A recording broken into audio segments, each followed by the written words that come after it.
Okay, we should be coming up live right now in our group. Oh boy, I just realized I didn't send the links.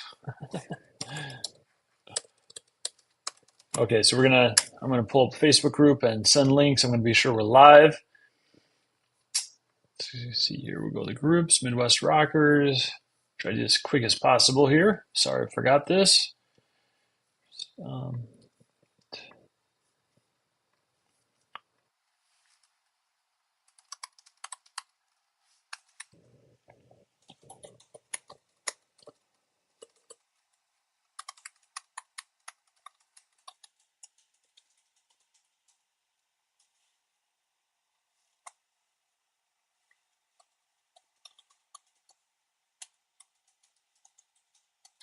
Join versus StreamYard. Sorry, posting this right now. StreamYard almost. Let's see. There's a link for StreamYard. Or via YouTube. Hey, create a template for this. That would be nice. Just pop a template in here and get this done a lot quicker. Almost there, folks. If you're seeing me live on Facebook right now, I'll be right there. Just pulling this up, Midwest Rockers on YouTube. So pull my, of course, we got the YouTube channel, Midwest Rockers. We got the StreamYard, which is the platform I'm going live in right now. And then we now also have an Instagram channel, but we haven't started posting in that. I think I did one post called Midwest Rockers as well. So everything so far has worked out to call it Midwest Rockers. We got a podcast channel up now. I uploaded the first episode. I will be publishing that tonight. So an episode will go live in that podcast. Should be tonight, tomorrow at the latest. Okay. So I'm not very good at doing two things at once. Pulling up tonight's live video on YouTube right now so I can grab this link for you guys. Okay, so here's the link, and I'm going to be sure it's working. Okay, very good. And back to our Facebook, and there we go. There's our two links. And just posting in the group right now. Okay. So we're 8:32. We're live in our group. We are live on YouTube. I just checked that, and that seems to be working well. I do like to check on my other desktop as well. So I'm going to reload this page and load up our group page in Facebook as well. Just make sure we're going strong there. And I'm not going to check mobile again tonight. It just simply takes too long. Okay, episode 15. So the link's there so you can join by StreamYard or YouTube, which might play a little better. Facebook sometimes can have pauses, little glitches, so forth. But anyway, I'm live on Facebook as well. So 3 different channels for you to check that out on. And what am I looking for here? I'm looking for our event.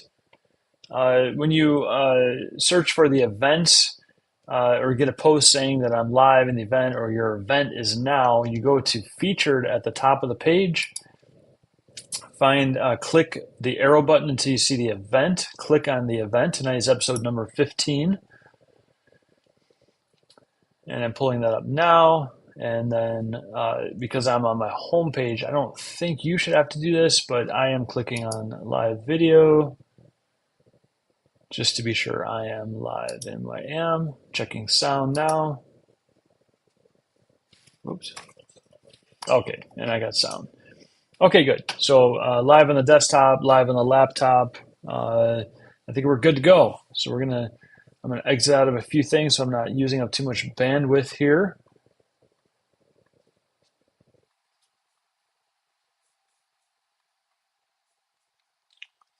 Okay, looks good. Looks good. We're live. We have sound. And we're going to get going tonight with our episode number 15 of the Midwest Rockers. Just finished putting this one together a few minutes ago, actually, for you guys. We'll see how fast we can get through this one. It might be another 45 to 50 minutes tonight, just to give you an idea with our introduction, our ending, and then the actual content in the middle as usual. Again, just so everyone knows and remembers, you can go to our Facebook group, Midwest Rockers. And when you get to that group, at the top, you'll see some tabs, okay, right at the kind of center top. And I believe it's the second one is your guides tab. You click on guides tab and you will see all the episodes that I posted to date in our group, nicely, neatly organized. So you can easily just kind of cruise through those episodes and get the content that you're looking for, help for your band and so forth. So it's kind of like the Netflix of kind of watching all the episodes in a weekend, if you will. So binge watching the Midwest Rockers. Okay, so let me pull up my PDF for tonight, and we're going to town. And here we go. Whoops, wrong one.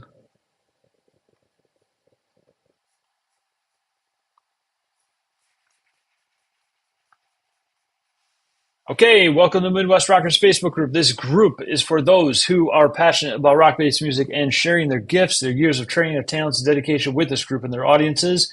Midwest Rockers is open to musicians of what I call the 5 core instruments: guitar, bass, drums, keys, and vocals. The group is already filled with musicians just like you and myself. Those who are hungry to make it in the music business on some kind of level and entertain their local communities, cities, states, and Midwest region. Here's my vision for each of you in this community to help rock-based cover bands grow their fan base, become a venue favorite, and create lasting, memorable moments with their audiences. That is not to say that this information will not work for an original band. It will also work for original bands. As you've probably learned by now, I am very I believe in niching down and selecting the audience for yourself who you're going to focus on. And for me, I niched and niched all the way down to cover bands, but this information extends very well to original bands as well. Okay, so if you are an original act, you can utilize all the concepts that we are talking about. I'm currently offering opportunities to rock stars within our group who would like to share their story, their knowledge, get some promotion, and establish some new connections within the Midwest Rocker community. And if that's you, let's book an interview slot together. A couple members from our group have already done this, and they were great episodes. And both of them enjoyed that very well, as Guy Danhoff and Michael Rassa. You can see those episodes. I think it's episode 2 and episode 4, I want to say. Episode 2 and 4, I think, of the guides section in the Midwest Rockers Facebook group, if you want to watch those episodes and see what that looks like for you, in case you're interested in doing that. Let's begin with the Midwest Rockers Manifesto. Rock and roll is our accomplice. Ordinary is our enemy. Like rebels fighting monotony, our mission is simple: escape the mundane. We are the Midwest Rockers. We keep music alive. We fuel the local scene. We entertain our audience. We promote the venues. We build superfans. We cultivate a family feeling. We stand together, united we rock. We are the Midwest Rockers. This group is about education, entertainment, and engagement. The education piece is sharing your knowledge, your experience, learning from others' experience, growing your fan base, becoming a venue favorite, and learning how to confidently connect with your audience. The entertainment piece is to post clips of your songs, your live performances, your practice sessions. You could go live, you could stream your gig, you could stream a portion of your practice session. When we reach, actually, I want to also say this. If you have gigs coming up, you can post those gigs inside the group as well. I welcome that. It's usually like once a week. You'll post what gigs you have coming up for the weekends.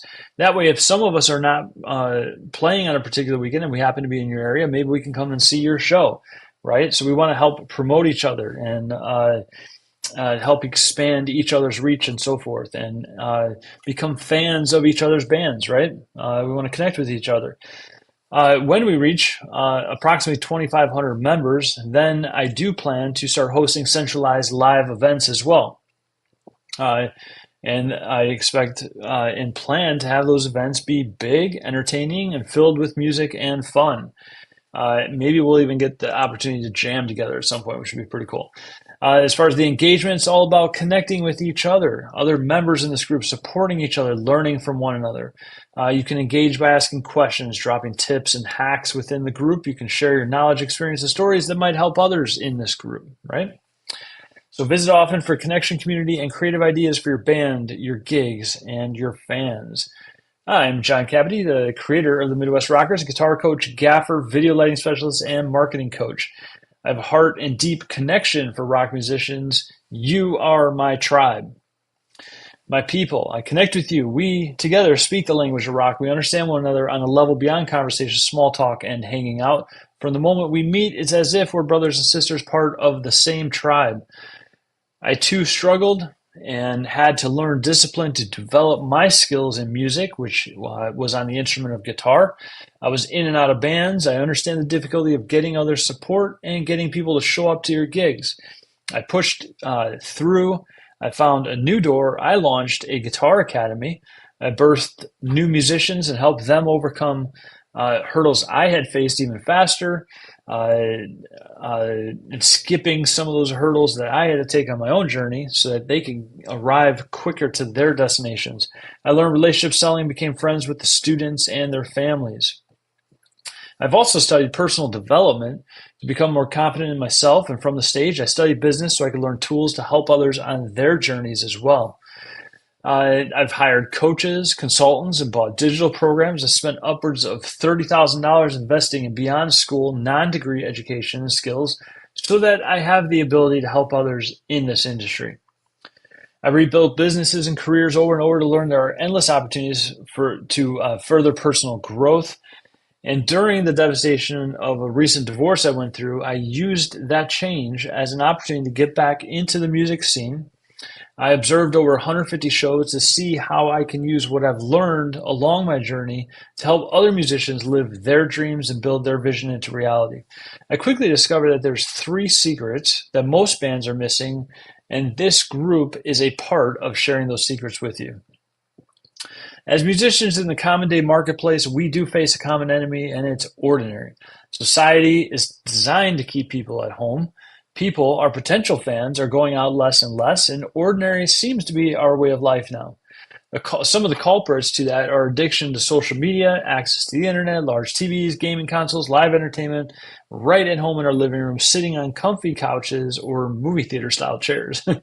Our busy lives, our kids, their hectic extracurricular activities, our work schedules, 2 working adults in a family typically now, all these things are holding people back from coming out to see your show. And we need to find and discover those secrets that are going to help you to get those people out to your shows. So we do need to play offense. Do not expect your audience to convert themselves to active, engaged, and or super fans. Also, this is very important. Just because they know you and they show up to some of your shows does not necessarily mean that they are part of your superfan group. And that can hurt to hear sometimes. Our family and our friends are most likely not actually part of our superfan group. Okay, so I'm just going to say it like that. That's real right there. The key to superfans is that they motivate themselves. Okay, you don't have to beg them to come out to your gig. They will go out of their way. They'll cancel plans. They'll bring friends. They'll organize a calendar around your gigs. They'll buy your merch. They'll buy the upgraded seats. They'll attend those meet and greets. They'll show up at all your shows. They'll throw money in the tip jar. Okay, they are the exemplary fan, the core, what I call your fan family, a super fan. Okay, in tonight's episode, now we're at the content point. We will discover 3 key secrets of the Rustic Roots Discovery Process that will help you grow your fan base, become a venue favorite, and master creating lasting moments with any audience. Okay, I'm just going to repeat that. We'll discover 3 key secrets of the Rustic Roots Discovery Process. That's kind of like your band's discovery and launch process that will help you grow your fan base, become a venue favorite, and master creating lasting moments with any audience. Your Rustic Roots Discovery Process, which is found in the Midwest Rockers 90-Day Success Method, is a deep dive into your band's launch, whether past, whether present, or planned. Okay? So let's go deep together on this topic tonight. What is your band's name? Why did you choose that name? Is it memorable? Is it sellable?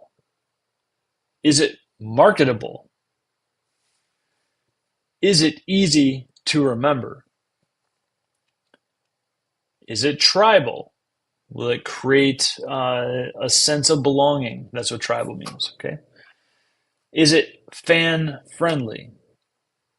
Okay, these are very important questions to contemplate, whether you've already picked a band name, you are picking a band name, or you will pick a band name in the future, okay? So replays are always available, so you can rewind, you can rewatch it, you can write it down, etc., okay? You could also reach out to me on Facebook, send me a message, and I can send you this PDF. So let's look at a few good examples from the local Chicago, Milwaukee marketplace. Number one, Bella Kane. Okay, they're a country rock funk band. Bella Kane.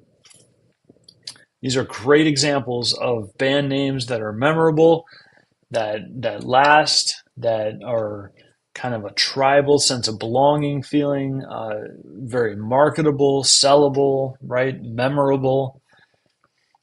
Another one, High Infidelity. They do like masterful renditions of 80s rock anthems. High Infidelity, quite a popular band in this area. Seventh Heaven, that's another one. Seventh Heaven. Very easy, very catchy, memorable. Okay. Cherry Pie. Okay. Cherry Pie will make you think of that 80s rock, right? And the last example I have is Trippin' Billies, which is a Dave Matthews tribute band. Okay, Trippin' Billies. So again, 5 great examples of band names, okay, that are memorable, sellable, marketable, easy to remember, tribal, creates a sense of belonging, fan-friendly. Bella Kane, High Infidelity, Seventh Heaven, Cherry Pie, Trippin' Billies, right? There's lots of great names, but these are some of the bands in this area that I feel kind of are at the top of the list, with names that just kind of resonate. Even when I've been to just one show, I tend to remember these names. They stand out in my head. They remind me of the type of music that they do.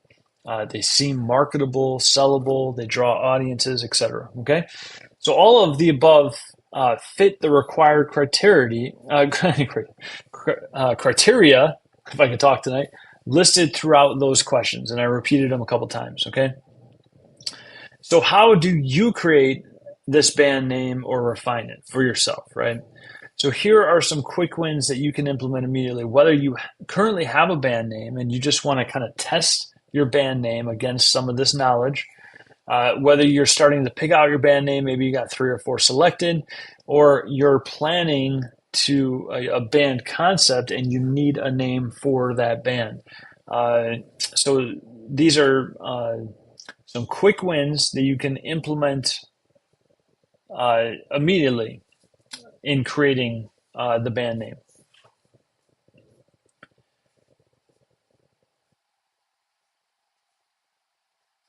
And I'm just looking over my notes because I think I said a sentence wrong here that changes the context of what we're about to talk about. So I'm gonna own that live on this podcast episode here, and I'm gonna rephrase. Okay, so I typed this wrong. So we already kind of talked about the questions that are going to lead you to creating the band name, but now we want to create some quick wins that you can implement immediately to brand that band name, not to create. We've talked about how you can create the band, types of things you should think about when creating that band name, and then once you've created that band name, okay, again, I'll just go real quick just to get back on the subject. making it memorable, making it sellable, marketable, easy to remember, tribal, fan friendly, right? Once you've created that name, then we need to brand it. And just in case I give this talk again, I'm going to change one word here. So how do you brand this band name and and get it to the marketplace and get it to kind of stick with your fans, right?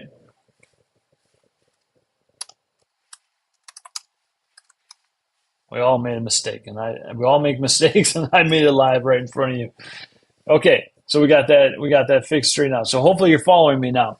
Now we're going to talk about branding the band name. You got your name, and you feel, I mean, now it requires some testing in the marketplace, right? But you feel like it's memorable, sellable, marketable, easy to remember, it's tribal, and it's fan friendly. Now you have that name. What do you do with it? Let's brand that band name. Here are some quick wins that you can implement immediately, even as soon as this weekend, to start branding your name in the marketplace at your gigs with your fans or with the audience that shows up to your gig. That maybe some of them are brand new, seeing you for the first time. Maybe you're playing at a venue that's one of their favorite venues and they just went to be at the venue. They know there's going to be some live music, right? So you need to brand your name into these new people, the new audience, and maybe some of the audience has seen you before, and now you want to kind of get that into their kind of lodged into their mind and their thinking when they leave your gig, right? So they're talking about it and thinking about it. So here is my first tip for you, and that's to make it sensory. And what I mean by that is to include at least two of the five senses that we have at every show. Okay.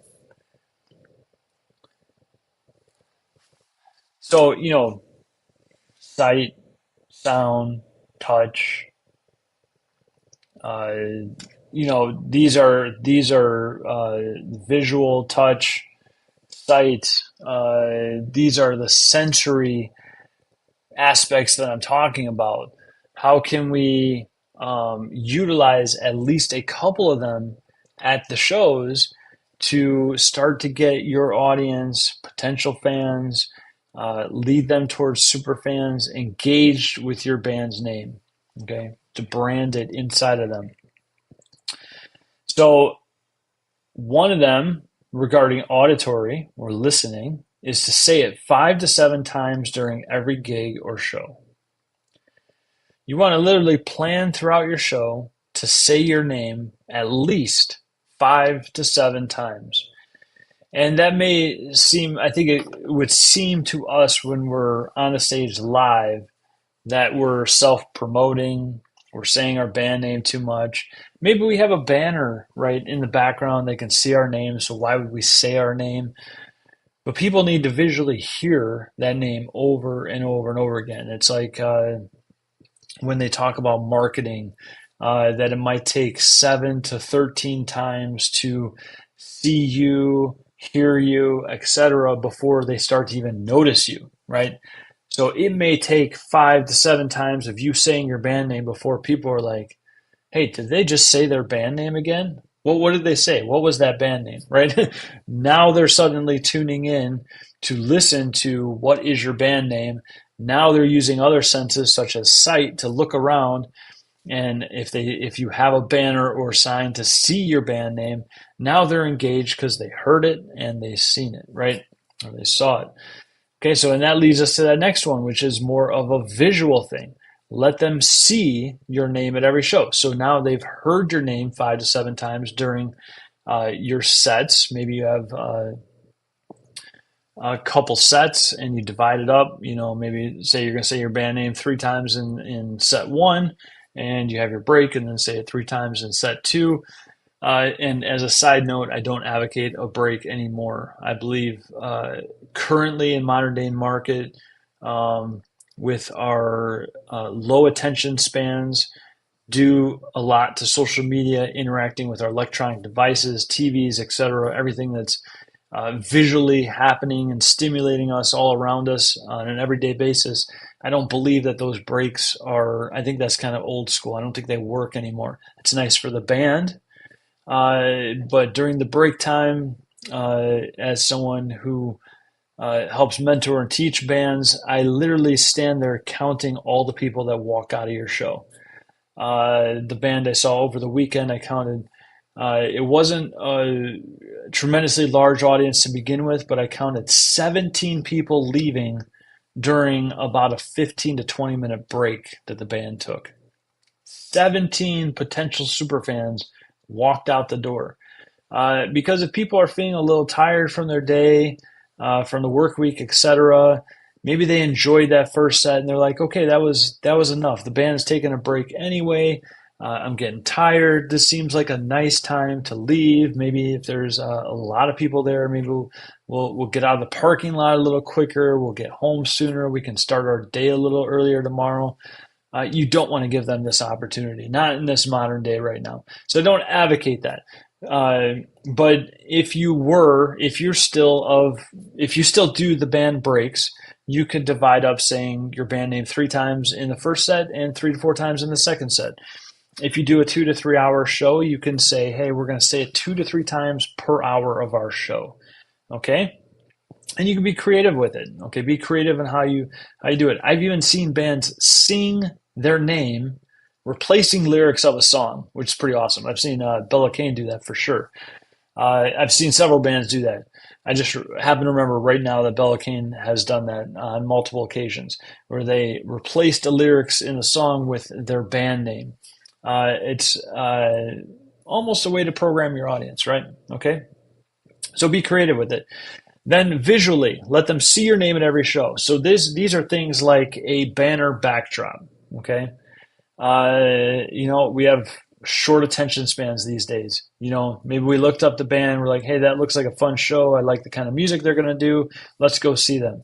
Maybe we've never seen them before. Okay, so we're at the show now, and we're like, oh man, I don't even remember what the band's name is that we're watching right now, but they're really good. I'd like to see them again. A banner backdrop just is an instant, okay, that's their name. That's a reminder. Another thing you can do is the bass drum head. A lot of bands do that. They do their logo on the bass drum head, and I think that's great. The first thing I do, if I don't see any kind of sign or banner, and I've forgotten the band's name, or I walked into a venue that had a show, maybe it's an opening band that I wasn't planning on seeing, the next thing I do is I look at the bass head on the drums to see what the band name might be. And oftentimes you'll see it on there. And I recommend that every band does that. Another thing you could do, High Infidelity does this very well, is toss out guitar picks with your band's logo. And I'm sorry, not High Infidelity. Sorry about that. Seventh Heaven. Seventh Heaven. Actually, their guitarist got in the world, I heard, in the Guinness Book of World Records for throwing the most guitar picks in a given year to the audience, which is pretty cool and funny. So you could just simply toss out guitar and bass picks throughout the night with your band's logo and name on it. Okay, and people pick it up and they'll see your name. So the banner backdrop, the bass drum head, guitar bass picks, your social media post, okay, your personal profile and your social media band profiles. Okay, every time you post on there or you post a live event or the venue posts a live event, these are all forms of us seeing your band's name. Okay, you could give away free stickers or like temporary tattoos. I know it can sound a little bit childish, but kind of cool. Just something, again, that is very low cost and you can give away for free. A very low cost gift, silly though that it may be. But it also, again, has your band name and logo on it. Okay. So that's visual. So now we've done like the auditory, we've, hearing, say the band name several times throughout your sets, throughout the night. Visually show them your name through banner backdrops, bass drum head, guitar bass picks that you might toss out to the audience. I know there's an investment there, so you have to decide if it feels like a worthy investment to you. I do the bands that I see do that. The audience gets some like fanatically crazy about guitar and bass picks, jumping at them, reaching for them, super excited, telling their friends, showing them in the air. Okay, so it works. Social media posts, posting on your personal profiles, in your band pages. If you have a band group for group followers, for like your super fans and so forth, that's a good place to post. Posting events, having the venue post events, okay? Giving away free stickers, temp tattoos. Okay, so what about touch? Okay, how can we implement the sensory of touch? You could do a meet and greet, quick handshake with your fans before the show and after the show, or just before or just after, right? You could have a paid upgrade meet and greet and, do the handshake, or do fist bumps with your audience. Okay, this is experiencing that touch. Especially if somebody's coming to the stage, shaking your hand, you have a banner or sign, or the drum head has your band logo on it. They are engaged with touch, visually seeing, and they heard your name several times through the night. Okay. The same idea, the free sticker giveaway then also becomes a form of touch, right? You're handing a sticker, whether you or a representative of your band hands a sticker to the audience member. Now they are physically receiving something by touch. They are seeing it as well. And then during the show, they hear your band name. Okay.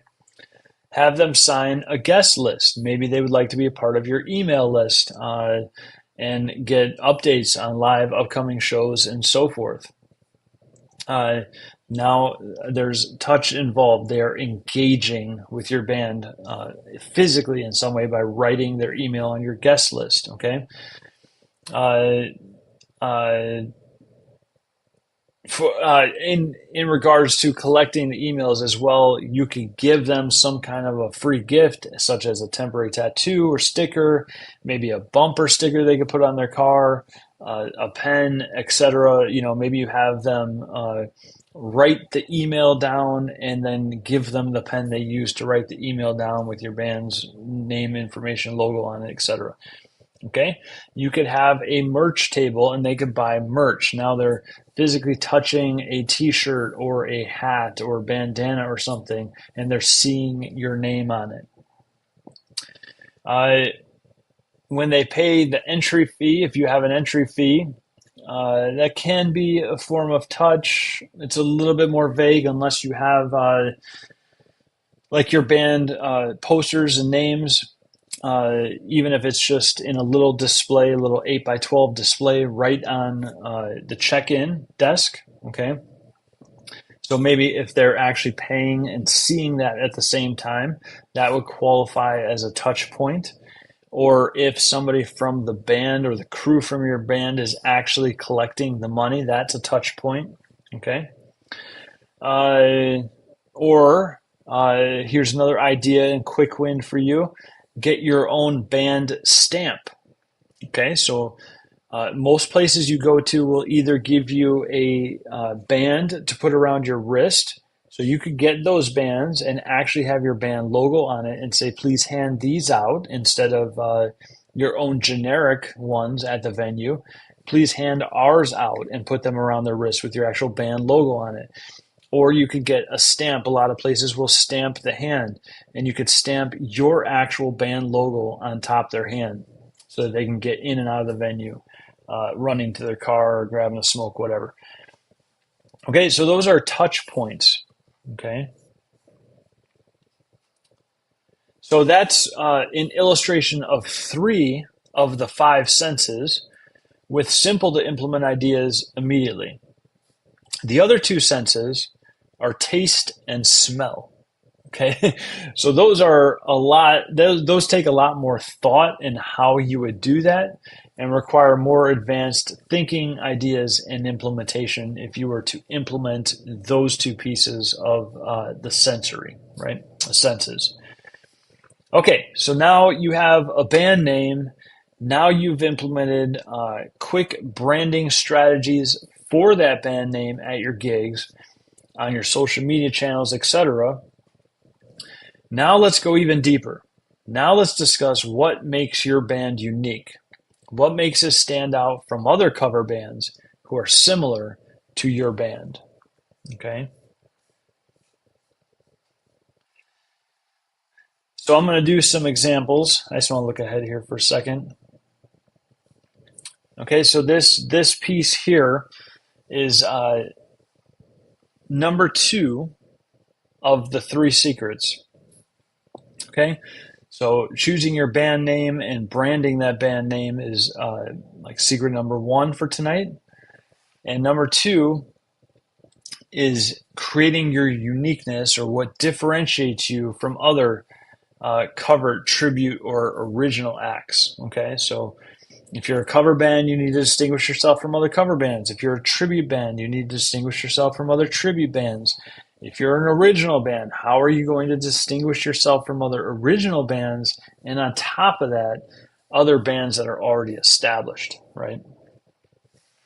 Okay, so here is some good examples of differentiating your band in the marketplace, being unique and distinguishing yourself from others who are trying to also get those same gigs that you are trying to get. Okay. Number one on my list is Bella Kane. And these are not in order. I just have four examples for you. Okay. Example number one is Bella Kane. Again, they're a country, rock, pop, kind of contemporary mix. They incorporate funk in there. Okay. But also with blazing rock style lead guitarist.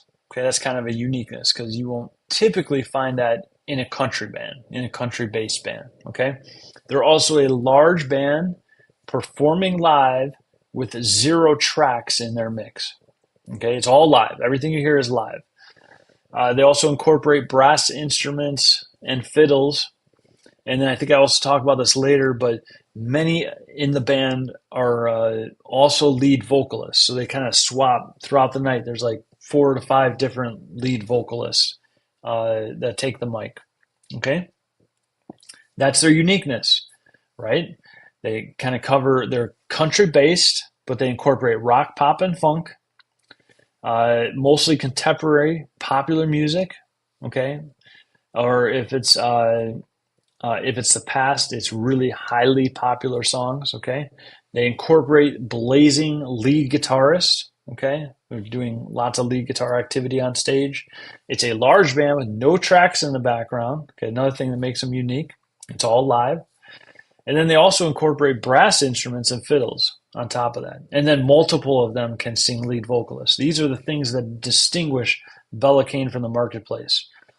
And if you've ever been to one of their shows or know of Bella Kane, you'll know that they have a very large audience and many super fans.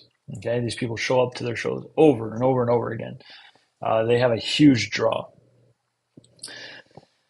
Example number two on my list for tonight is Seventh Heaven. Okay, another local band to Chicago and Milwaukee. However, they do tour beyond that. I think they do cruise ships sometimes. They fly out of the country to do shows, etc. They're an original and a cover band, and they are famous for performing 30 songs in 30 minutes. That's one of my favorites right there. Very clever. They took the typical cover band idea and created a new spin on it and said, hey, we're going to do a 1 minute excerpt of each song, super famous, super popular songs that will take people kind of on a journey with us. And we're not going to pause or take breaks in between. We're just going to go one song to the next, 1 minute per song, 30 minutes, 30 songs. I think that's absolutely brilliant.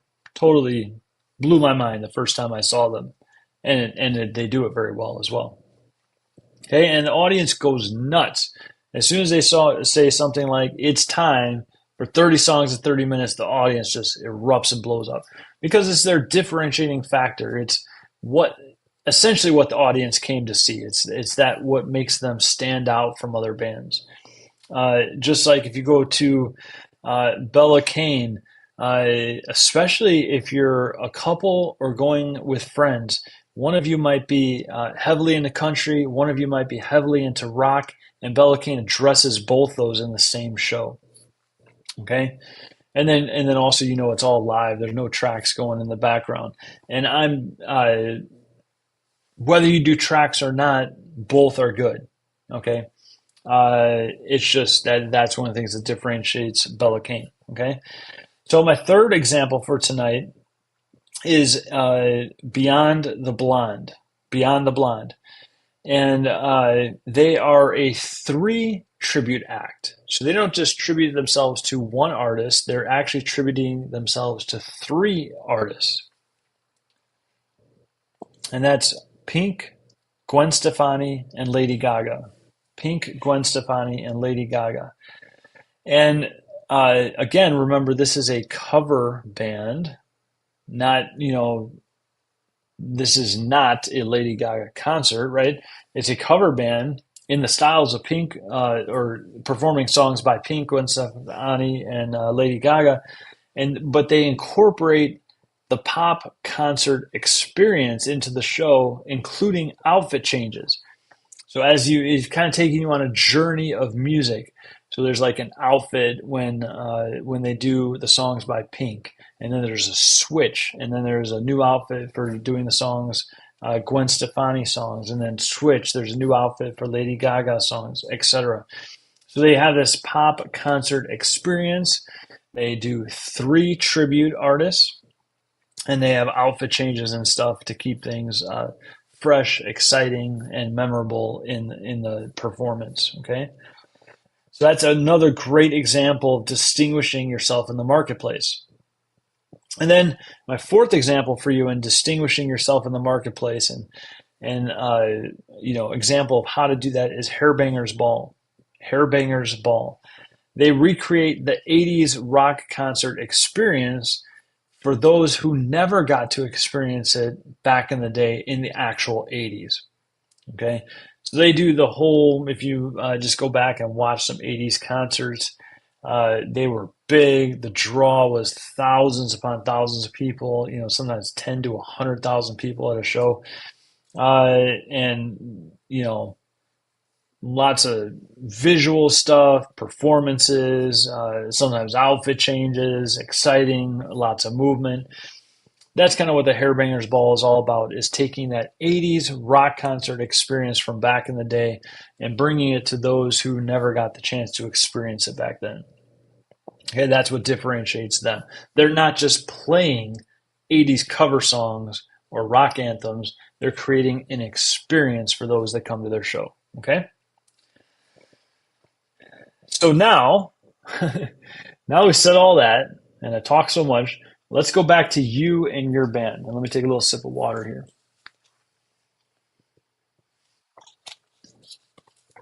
What is going to separate you, differentiate you, and make you and your band unique by comparison to everyone else that's trying to do cover songs and make part or full-time money through their music? Okay, so what is going to be your band concept? Let's say your band concept is being a tribute band to Alice in Chains music. Well, that's not enough.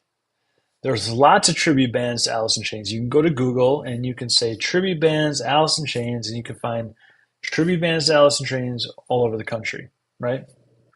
You need to think to yourself, okay, if we're going to be a tribute band to Alice in Chains, what's going to make us unique and different from other cover bands that are positioning themselves the same in the marketplace? Okay. What's going to make us stand out to other cover bands doing similar music? Okay.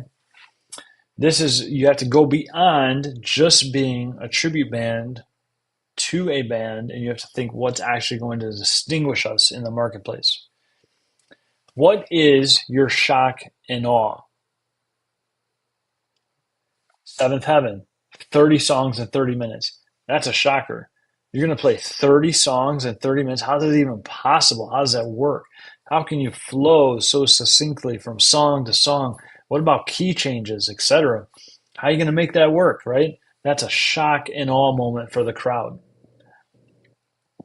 Okay. What will get people talking about you, right? Word of mouth is a big part of our industry. We need to be memorable so people are thinking about that show and then they're actually talking about it to their friends and family, right? When work associates. Maybe they're at church this Sunday and they're spreading the word about what they did over the weekend, right? Okay. So word of mouth. What's going to make word of mouth travel faster and farther regarding your band's performance and uniqueness? What's the experience like? Is it a memorable experience for your audience? What will make your band shareable on social media? I tell you what, that idea of 30 songs in 30 minutes, that makes it shareable. A country band with heavy metal lead guitarist, that's shareable, right? That's unique. Uh, uh, One lead front singer being able to cover three artists: Pink, Gwen Stefani, and Lady Gaga. Three different artists, not just trying to be one, but showing us three. That's huge, right? That's shareable. That's memorable, right? Uh, what will engage your fans and captivate them so that they come back over and over and then also bring new friends and other family members to see your show? Okay. These are the questions you want to be thinking about when you're trying to figure out what's going to distinguish yourself and make you and your band unique in the marketplace. It doesn't matter if you've been a band for 10 years, if you've been a band for 1 year, or you've only been a band practicing in your basement or garage and you're getting ready to start booking gigs. Doesn't matter where you're at in the journey. You have to sit down and you have to reassess all these things and you have to say, from here, from now, what is going to distinguish us from others? So if you're listening to this talk or watching this replay and you're like, oh, okay, I haven't thought about this stuff before. Yeah, we're, hate to admit it, but when we think about cover bands, we're really just trying to be like everyone else and just do it a little bit better. Well, that's not enough. Okay. You got to reassess. You got to put your minds together and you got to create an experience that's going to differentiate yourself from other cover bands in the industry. Okay. You have to create that memorable experience for those in the audience. Okay. Now let's move on to the third secret tonight, and that's to establish your band's vision. The third secret tonight is establishing your band's vision. And there's a little bit of overlap here, okay? But here's what we're going to talk about. What is your band's vision? And to create a vision for your band, I want you to think of what I call the 5 Ps. 5 Ps. Is it powerful? Is it practical? Is it promotable? Is it presentable? And is it profitable? Okay. The third secret tonight is regarding establishing your band's vision, okay, for launching, or if you've already launched in the past and you've been around a while, just establish. Maybe you never established a vision. Now we want to establish a vision, so we're going to relaunch. So this might be launching your band. This might be a relaunch, or this might be planning for a future launch. Okay. What is your band's vision? Again, we're going to think about the 5 Ps, and here they are again: powerful, practical, promotable, presentable, profitable. One more time: powerful, practical, promotable, presentable, and profitable. Of course, you can watch the replay. Again, so here's some examples. I'm just kind of staying with the same theme, the same bands for tonight, so I can show you how they've developed themselves within our industry. Okay. Let's take, I think I'm just giving you 2 examples for tonight. Seventh Heaven.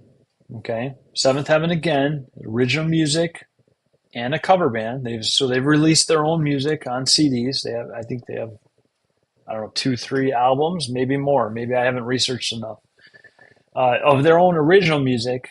Plus, they're a cover band, and their uniqueness is the 30 songs in 30 minutes. Okay, so let's run it by the 5 Ps that we just talked about. Let's test it against the 5 Ps. Is it a powerful vision idea? 30 songs in 30 minutes, being both an original and a cover band act. Yes, it's a very powerful vision and idea. Is it practical? Can it be done? With a little work, with a little refinement, yes, it can be done. It can be practical. Is it promotable? Definitely yes. It was a uniqueness in the marketplace. And from all the bands I've seen a few bands kind of dabble in it a little bit. But for the most part, they still own it. And yes, it's very promotable. Is it presentable? Does it present well? It presents very well in the marketplace. It erupts the audience almost every time. Okay. Is it profitable?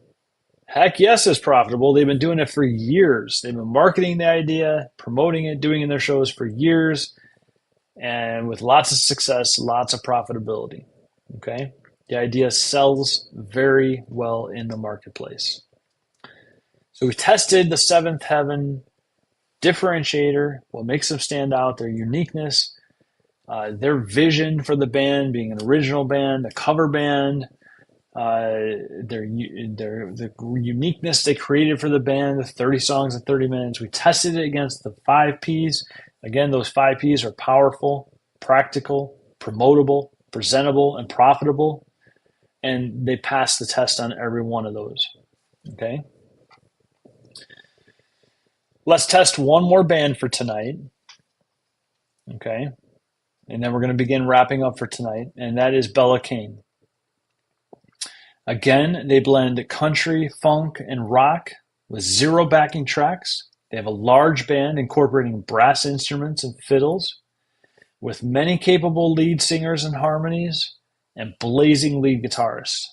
Okay. So it's kind of like you almost got your country with that heavy rock to metal vibe mixed in together. Okay. Let's run it by the 5 Ps. Is it a powerful idea? Yes. It's essentially a country band that captures rock musicians or those who like rock. So hopefully I won't get any haters saying this, but I'm just going to be real right now. It's going to be real. I am not a fan of country music. Is there country music that I like? Yes. Is there awesome guitarists in country music? Yes. There are actually some songs I really like in country music.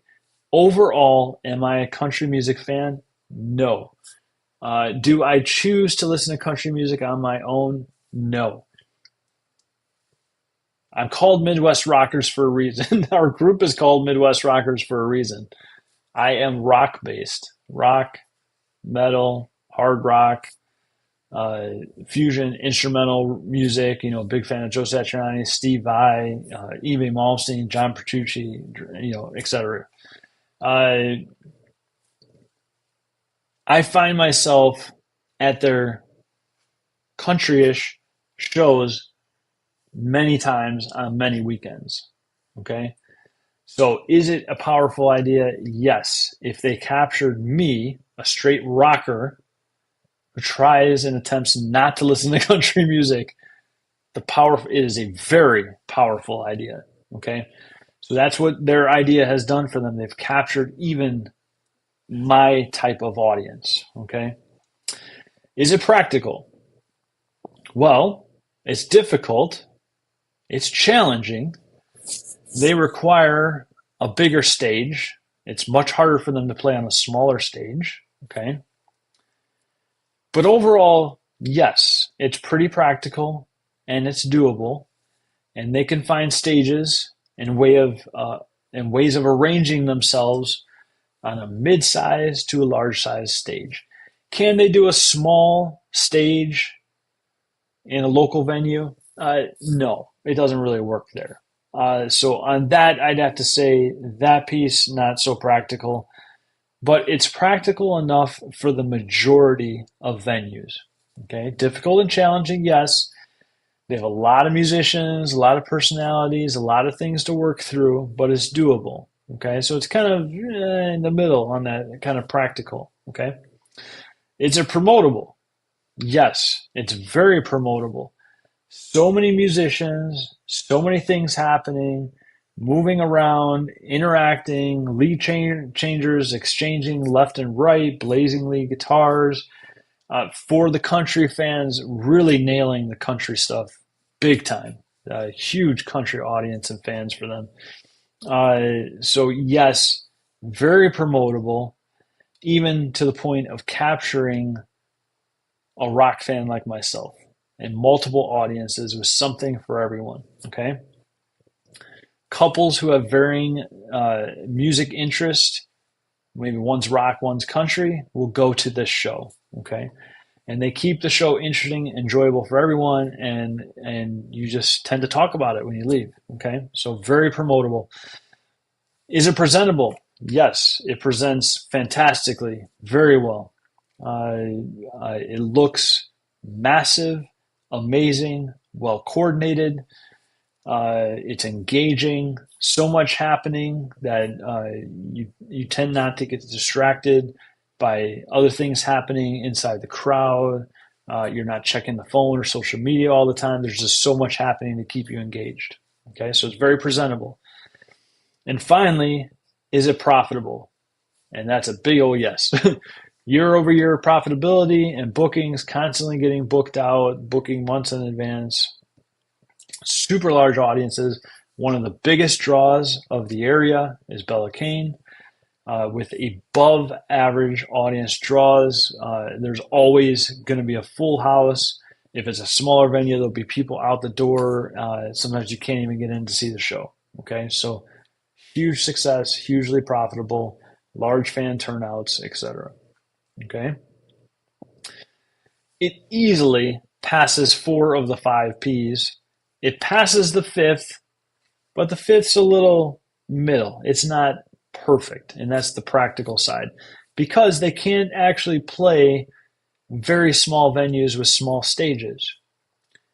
On the flip side of that, they have such a huge audience and such a huge following and so many super fans that they don't need the small venues, right? They need bigger venues, and they can command that because they can bring in an audience that then eats and drinks the establishment out of food and drinks, right? Okay. So, and that's what the venue wants, right? So they can bring in what the venue wants, which is lots of people to eat all their food and drink all their drinks. Okay. So those are 2 bands in the industry right now. And we've analyzed them to see how to test. So this should give you practical ideas on how to test your band against the 5 P's. Is it a powerful idea? Is it practical? Is it promotable? Is it presentable? Is it profitable? If you've been a working band for a few months, a year, a few years, then you already know. You can think about all your past gigs and so forth and analyze this against the 5 P's. Is the idea powerful? Is it growing? Are we getting people showing up? Is it practical? Do we fit on a stage? Can we play multiple venues? Is it doable? Okay. Is it promotable? Is it something that distinguishes us as unique in the marketplace? Is something that people want to see? Is it presentable? Can we present well from the stage, right? And is it profitable? Is it actually making us money? And is that profit increasing year over year? Okay.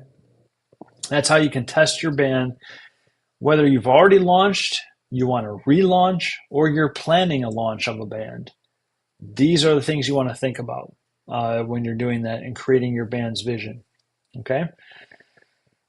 And then I just typed in Google, what is a band vision, to see what Google's AI would come up with. And I really liked the way the AI on Google describe this. So I'm just going to read it for you. I'm reading exactly what I found on Google's AI. Okay. I didn't write this. This was Google AI. A band vision is a clear statement. Okay. Statement is usually like one or two sentences, right? Outlining a band's long-term goals and aspirations, describing the musical impact that they want to achieve, the audience that they aim to reach, the overall image they want to project as a group, as a band, essentially defining where they see themselves in the music scene in the future. It acts as a guiding principle for the musical direction and decision making. I really thought that was very, very well put. I'm going to say it this time, I'm going to say it like much faster this time though. A band vision, according to Google's AI, is a clear statement outlining a band's long-term goals and aspirations, describing the musical impact they want to achieve, the audience they aim to reach, and the overall image that they want to project as a group, essentially defining where they see themselves in the music scene in the future. It acts as a guiding principle for their musical direction and decision making. Don't worry about writing all that down. You can watch the replay and take as much time as you need. Also, if you want the PDF or at least the teaching portion of tonight's training, just send me a message. I'll send it to you. No problem. This, I believe, is a very great description of a band's vision, and you can use that as a guideline in creating your own vision for your band.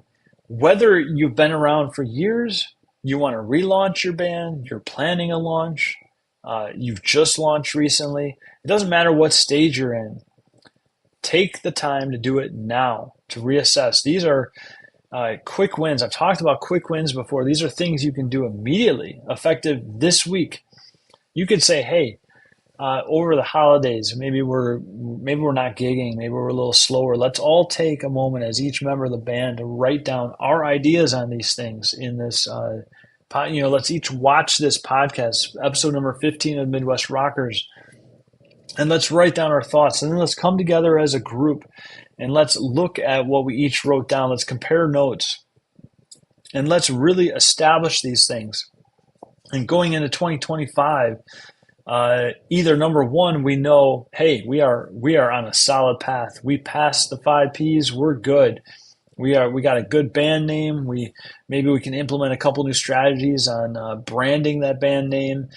We have an awesome uniqueness, and we have a solid vision for our band. Maybe you're just going to confirm what you've already established, and that's awesome. Confirmation is huge because you don't want to be doubting what you're doing, right?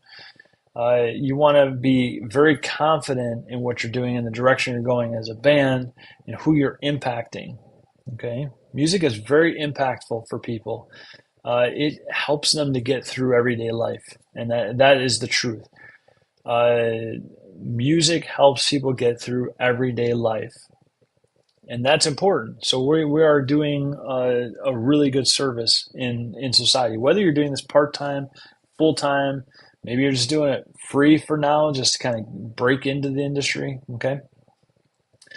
But if you find that you come up short on any one of those, then maybe you want to plan a 2025 relaunch of your band. Maybe you change up the band name, or maybe you decide it's a great band name, but you need a new vision, or you need a new differentiator, a uniqueness in the marketplace. So you come up with a uniqueness to launch in 2025. Okay? Maybe you're in the middle of planning your band right now and you want to start getting gigs in 2025. This is a great time to watch this episode a couple times, 2-3 times, go through the material, ask yourself all these hard questions. Look at the bands who have achieved success and how they created their band name, how they're branding it, their uniqueness, their vision. Go to their websites. I say that lightly. Bands don't typically have the greatest websites, and you really got to dig for stuff on their websites. That's a whole nother thing. Anyway, if you're a website designer, maybe I just gave you a business idea. So anyway, I hope that was helpful to you for you tonight. As we've discussed previously, remember, superfans are self-motivated. Superfans are not your friends and family that you beg to come to your shows because you need people in the audience so you can look like you're successful, so that hopefully people see cars in the parking lot and they get excited and they want to come see your show. That is not a superfan. A superfan is self-motivated. They will invest their own time, their own money, and their emotion into you, your products, your groups, your band, your performances, etc., without you even asking them. And some people like to call this your tribe. Tribe, superfan, kind of the same thing. It's the people that feel like they belong to what you're doing in your act and your music, etc. Our goal as bands and Midwest rockers is to gain 1,000 superfans who invest time and money into us and our shows. Focusing on that activity of attaining superfans is the most important. Not one of the tasks, it's the most important task in your band's growth. So focus on converting one fan or one audience member into a super fan every single day. If you just converted one fan into a super fan every single day, 365 days a year, okay, within 3 years, you've exceeded 1,000 super fans. Okay, but it's like a train that gets going and it picks up momentum, it picks up steam, picks up energy, picks up speed. It's not going to actually take you 3 years if you're doing this diligently every single day. It's probably going to happen much faster, maybe more like 6 months to a year and a half, right? Okay, and then it's just going to build faster and faster and faster, and you're going to get even more super fans. Okay, the important fact is focusing on it every day. Okay. So again, as in every episode, what we talked about tonight was just one piece of a step-by-step system to help you convert casual audiences into superfans, which all started with Pat Flynn's book called Superfans. Okay. And also to help you secure your top venue 100 connections. Okay.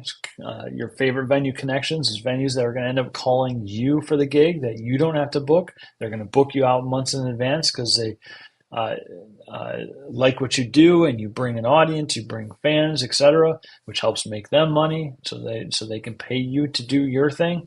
Okay, and also to help you master memorable moments with your fans. If you create memorable moments with your fans, they're going to be thinking about you and talking about you when they leave your show.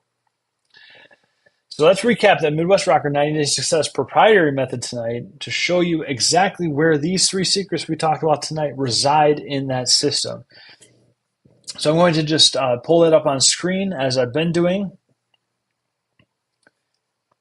Present and share screen.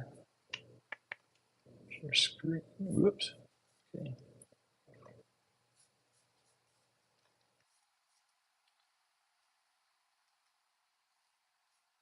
Oh, I got to pull it up again. Sorry. It's not showing me. Try this again. Oh, window. There it is. Okay, so that should be pulling up on your screen. The Midwest Rocker 90 Day Success Method. And I'm just watching my desktop to make sure it pulls up before I start talking here. Wow, really slow on my desktop tonight. Unless it's not working. Okay, on StreamYard it shows. Oh, there it goes. Okay. Okay, so it just went. There's like a 30-second delay on Facebook here. Okay, so you should be able to see that Midwest Rocker 9-Day Success Method on your screen. And then me to the left, and if you're watching live or watching the replay. Okay. So again, I just like to kind of get back to my PDF here. I like to just kind of go through what this is real quick again. Okay. So this system, this success method, is a step-by-step system to help rock and cover bands acquire 1,000 superfans. That's the goal. Acquire 1,000 superfans. Most rock and cover bands experience lots of confusion over how to get a large audience to show up at their gigs. What you really need is an innovative program to get butts in seats and feet on the floor, get them engaged, and convert them into your superfans. At Midwest Rockers, we will journey with you to acquire your first 1,000 superfans, your top venue 100, and master making memorable moments with your audiences. And we do that in 3 stages. The first stage is the roots stage. In this stage, you plant your roots deep to forge a solid foundation for steadily growth year over year. In the rock stage, stage number 2, the rock stage is about quick wins, a lot of which I gave you tonight, right? Mental clarity and confidence for any stage, anywhere, anytime. The third stage is the enroll stage. In the enroll stage, that's about implementing the strategies to acquire fans, get the gig, and make memorable moments. Okay, so let's quickly go over those 3 stages of the Midwest Rocker 90-Day Success Method. Remember how I talked to you about saying your band's name over and over again throughout? How many times have I said that already? Okay, in each episode, right? Okay, so just pointing that out, using my own strategies. So the first stage is called roots, and we have 3 steps in that root stage. Step 1 of that root stage is called goal rockers. Okay, this is where we're going to discuss the goals of the band and every member within the band. We'll discuss several types of goals that affect band growth and direction, such as personal goals, work goals, and band goals. Okay. Step number 2 of that root stage is the Rustic Roots Discovery Process. Step number 2 of the roots stage is the Rustic Roots Discovery Process. In that step, we're going to discuss the band's initial launch, potential launch, and or intended future launch. We're going to discuss what makes your band unique, the band's vision, mission, and plan for expansion. And this is where tonight's training resides. Okay, so this is what we talked about tonight. We lived in that Rustic Roots Discovery Process of the root stage of the whole Midwest Rocker 90-Day Success Method. Stage number 1, that middle piece. That's what this talk was about tonight. In step 3 of stage 1, the root stage, is called the solution matrix. And a few episodes back, we talked about the solution matrix, and we showed you that tool and offered you a chance to get that tool. It's a tool we created to determine what your current obstacles and challenges are and how to experience breakthroughs on your band's current journey towards success. Okay. The second stage of the Midwest Rocker 90-Day Success Method is that rock stage. And there are 3 steps in the rock stage. Step 1 of the rock stage is called Rockin' the Wins, which is one of my personal favorites. This is where we implement quick win strategies to begin propelling your band toward the path in acquiring 1,000 superfans. And I gave you a lot of quick wins tonight, a lot of strategies that you can use, implement, even as soon as this very weekend at your gigs, to start getting success and getting the train moving towards gaining your 1,000 superfans. Okay? So I kind of dipped a little bit into that rockin' the wins category tonight. Step 2 of that rock stage is called Major in Mindset. In this step, we're going to have several mic drop moments as you begin to learn about the band's whole mindset and each band member's unique mindset, along with how it's affecting everything the band does or does not do. And there's going to be significant breakthroughs in that section for your band. In step 3 of the rock stage is called Rockstar Confidence. In that step, we will develop your confidence for the stage, from the stage, and your confidence regarding interacting with your fans. Last week's episode, episode number 14, we talked about the 12 Bs. That, in episode 14, was where it was all about the Rockstar Confidence piece in stage number 2, okay? So if you want to know more about that, or you missed that episode, or you're just seeing me for the first time, or you're new to the group, go check out episode number 14, okay? And that was about Rockstar Confidence and the 12 Bs, okay? Crucial to your success. The third stage of the Midwest Rocker 90-Day Success Method is the enroll stage. In the enroll stage, we have 3 steps. Step 1 is called the Superfans Supercourse, and this step is the strategy and system training section for acquiring your first 1,000 superfans. These are the processes and procedures for superfan acquisition. Step 2 of the enroll stage is called the Top Venue 100, and this step is a strategy and system training section for establishing relationships and deep connection with 100 venues. These connections will help keep your gigs rocking, the venues hopping, and your paychecks popping. Step 3 of the enroll stage, and the final step, of the whole system is called the Rockstar Action. And this step is all about implementation of the entire Midwest Rocker 90-day success method. Just like a real estate agent would say, location, location, location. For us, in this strategy and success method, it's all about implementation, implementation, implementation. You can listen to me all day long. You can watch the replays. You could ask me for my PDFs. You could ask me questions. But if you never implement any of the material, you're not going to be on your way to success with the system and developing your 1,000 super fans. You have to implement the information and the teaching in order to achieve the success we're talking about. You can learn it all day long, but until you implement it, you won't see the changes and you won't see the benefits of this information. Okay, so you have to implement the information and training that you're learning about. So in a nutshell, that is the brand new Midwest Rocker 90-day success proprietary method. That is a mouthful. If I were to relaunch, I might think of a simpler name. This is the system that can take your band to a new level of success and awareness in the marketplace. The system that will help you acquire your first 1,000 superfans, your top venue 100, and master making memorable moments with your fans. If you are ready to take action, you would like to know more about the system or how we can work together to apply it in your band's journey, whether you've been performing in the industry, or you want to relaunch, or you've just launched recently, or you're about to launch in 2025, reach out to me, John Capity, in Facebook Messenger, type the word action, and I'll get back to you quickly so we can discuss what that looks like for you and your band. If you would like a PDF version of tonight's 3 key secrets of the Rustic Roots Discovery Process, absolutely free. My tongue's getting twide. Too much talking. The tongue's getting twide. It's getting all tied. Too much talking tonight. If you would like those 3 secrets, in order to help you and your band, simply send me, John Capity, JONKAPITY, a Facebook message in Messenger. If we're friends, this will definitely get to me. If we're not friends yet, but you're in the group, send me a friend request. I'll recognize your name. We'll add friends, and then I'll easily get your Facebook messages. Okay? Simply type Rustic Roots, and then let me know the best email address to send that PDF to you, and I'll get that out to you. Okay, that was a big episode. I think we're hour 15 in, something like that, close to hour 20, I guess.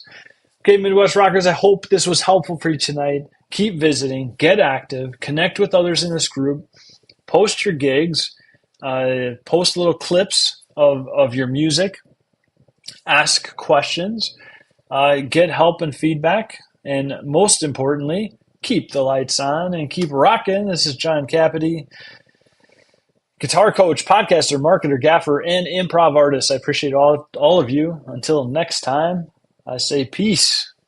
We'll see you guys. Thanks. Have a good night.